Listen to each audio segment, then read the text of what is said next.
istimewa. Ku percaya selalu ada sesuatu di Jogja. Di Museum Sono Budoyo, tepatnya di lantai 4, menyimpan batik yang bertemakan daur hidup atau perputaran siklus hidup manusia. Dalam siklus hidup orang-orang Jawa, biasa digambarkan atau diceritakan melalui batik. Karena orang Jawa merupakan manusia yang filosofis dan penuh makna, maka dari itu, mulai dari seseorang itu masih ada di dalam kandungan sampai meninggal, itu ada batik-batik yang digunakan yang sudah ditentukan.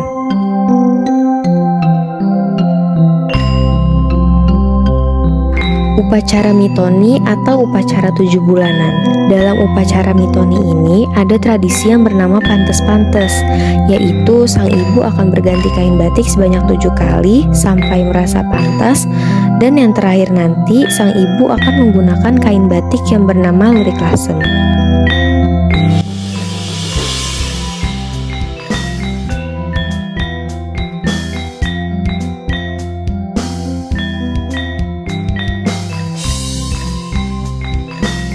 Kain batik babon angerem. Babon artinya ayam betina, angerem artinya mengerami. Pada batik ini, ibu diharapkan seperti ayam betina yang mengerami telurnya dengan penuh cinta, kasih sayang, dan kehangatan.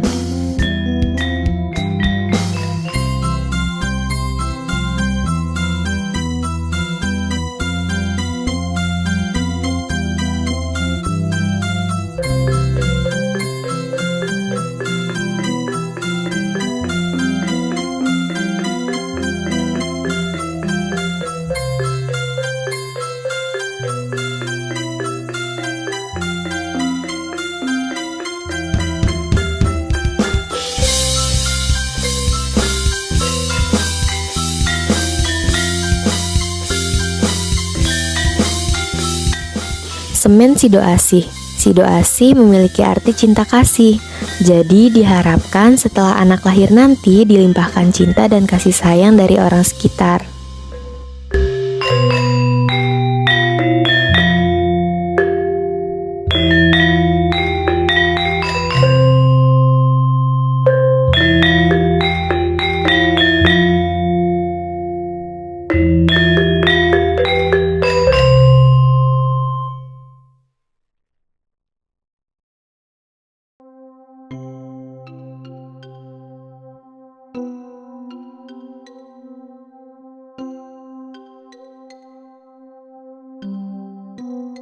Lurik lasem merupakan batik terakhir yang digunakan pada saat upacara mitoni.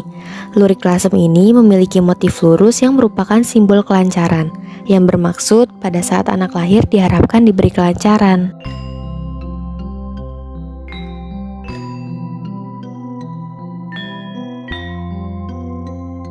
Pada saat upacara melahirkan, kain batik yang digunakan yaitu semen cuwiri dan gringsing burontoya.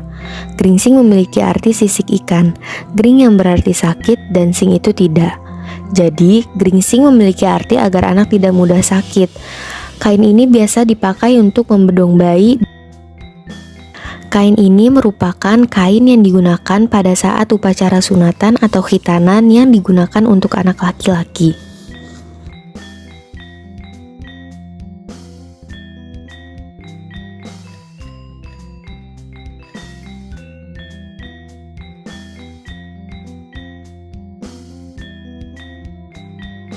Batik cinde digunakan pada saat upacara tarapan dan tetesan. Tetesan yaitu upacara khitanan atau sunatan pada anak perempuan, dan tarapan merupakan upacara untuk anak perempuan yang baru mengalami menstruasi.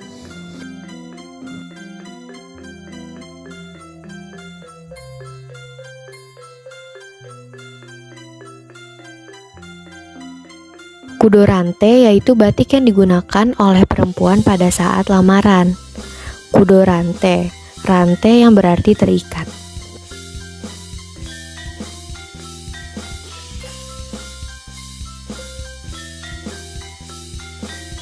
Pada saat prosesi siraman, kain batik yang digunakan yaitu grompol, yang berarti banyak rejeki. Jadi diharapkan pada saat menikah rezekinya banyak, kawannya banyak, dan disayang sama banyak orang.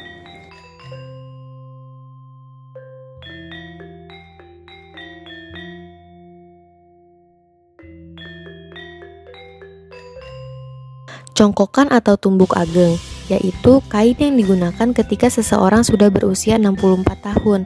Kain batik yang digunakan adalah sida luhur. Harapannya, seseorang yang mengenakan mendapatkan keluhuran budi hingga akhir hayat. Kain slobok biasanya digunakan pada saat upacara kematian. Slobok yang berarti longgar, harapannya agar diberi kelonggaran pada saat perjalanan menuju surga. Dan dipakai juga oleh orang yang keseripahan atau berduka agar hatinya diberi kelonggaran dan ikhlas.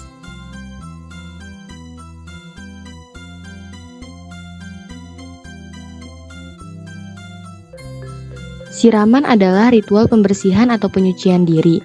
Biasanya orang yang akan melakukan siraman menggunakan kain batik motif parang rusak atau motif khas Yogyakarta.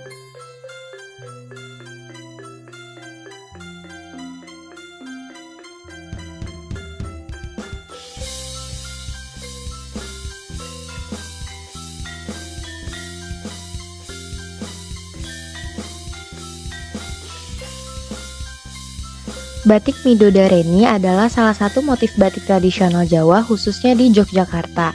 Batik ini melambangkan kesabaran, ketabahan, dan kepercayaan diri. Motif ini sudah ada sejak zaman Kerajaan Mataram dan dipopulerkan oleh Sultan Hamengkubuwono I.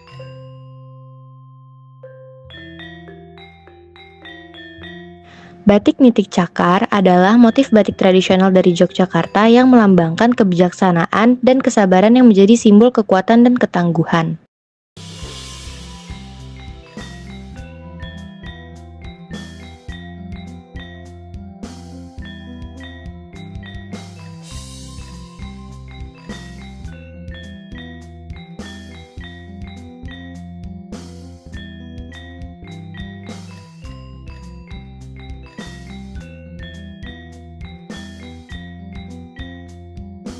Kain kampuh adalah kain tradisional Indonesia khususnya dari Jawa dan Sunda. Perbedaan kain kampuh dengan kain yang lain adalah motifnya lebih sederhana, bahannya lebih ringan dan nyaman, warnanya lebih alami.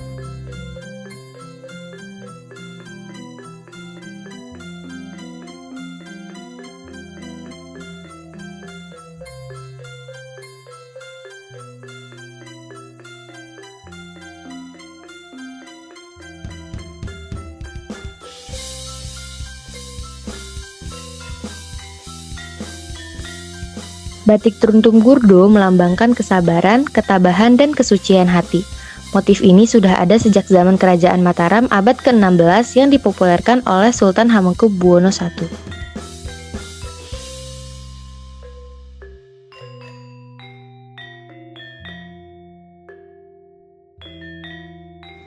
Umumnya, kain batik biasa diperpadukan dengan kebaya.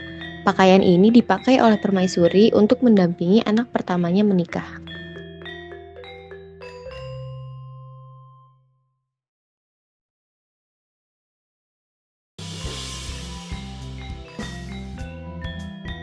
Batik Sido Asi melambangkan cinta yang tulus, kesetiaan, dan keharmonisan dalam hubungan. Batik ini memiliki karakteristik tersendiri. Batik ini berasal dari Yogyakarta atau Solo. Dipopulerkan oleh Sultan Hamengkubuwono I dan sudah ada sejak zaman Kerajaan Mataram abad ke-16.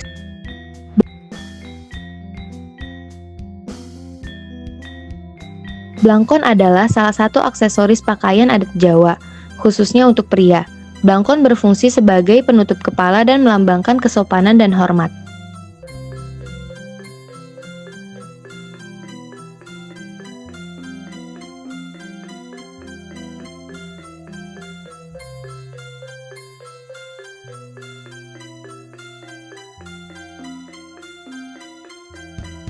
Setelah sah sebagai suami istri, pengantin akan bertemu untuk pertama kalinya di Teratak Bangsal Kencana. Setelah dipertemukan, pengantin saling melempar gulungan daun sirih atau balangan gantal.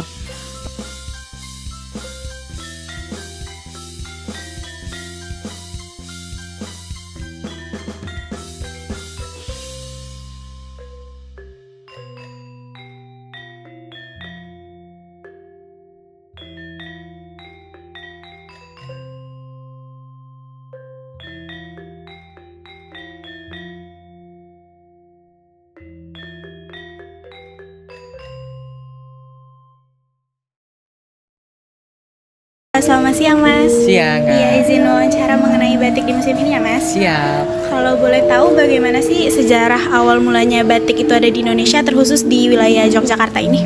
Untuk batik itu sudah menjadi tradisi dan kebudayaan lama ya Kak. Sebelum nanti masuknya Hindu-Buddha, manusia di Nusantara khususnya di Jawa itu sudah mengenal motif-motif batik klasik yang nanti berkembang berdasarkan era. Nanti dengan masuknya Hindu-Buddha itu memberi motif-motif yang banyak seperti yang ada di atas ini Kak, motif-motif tumbuhan dan bunga nanti jamak di era Hindu-Buddha. Salah satunya selulur-selulur yang nanti ada di pahatan candi. Kemudian di perkembangan pesatnya setelah era Mataram Islam kurang lebih abad ke-17 sampai ke nanti pecah di abad ke-18. Jadi untuk di Jawa batik itu nanti masanya dimulai dari Mataram Islam. Kalau boleh tahu jenis batik yang menjadi ciri khas daerah Yogyakarta itu apa sih Mas? Untuk batik ciri khas dari Yogyakarta itu motifnya motif parang Kak. Salah satunya motif parang itu nanti yang menjadi ciri khas di daerah Jogja. Ada motifnya parang barong, parang kecil. Kemudian di Solo juga ada parang tapi tidak sedominan di Jogja. Kalau boleh tahu dari Museum Sawana Budaya ini ada berapa sih koleksi batik yang ada di museum ini? Untuk batik kami itu banyak Kak, kurang lebih ada puluhan sampai ratusan. Tapi yang ada dipamerkan itu ada kurang lebih 7, kemudian itu diproses daur hidup manusia dan upacara kurang lebih sekitar 30-an. Nanti dibagi setiap upacaranya. Kalau boleh tahu dari batik yang ada di Museum Sawana Budaya ini, ada nggak sih batik yang pembuatannya itu rumit dan berapa lama sih kira-kira pembuatannya? Untuk pembuatan batik, terlebih batik tulis itu prosesnya agak panjang Kak, kurang lebih bisa 1 bulan. Tapi nanti ada batik-batik yang memang dibuat khusus atau dibuat oleh biasanya para bangsawan, itu dari basic membuat motifnya itu bisa berbulan-bulan, 3 sampai 9 bulan. Itu dari mulai awal membuat kerangkanya, kemudian nanti sampai jadi batiknya kurang lebih ada yang 3 sampai 9 bulan. Kalau kita di modern ini batik tulis yang paling lama kurang lebih pengerjaannya bisa 2 sampai 3 hari. Okay. Terima kasih banyak ya Mas. Sama-sama Kak. Ya Jakarta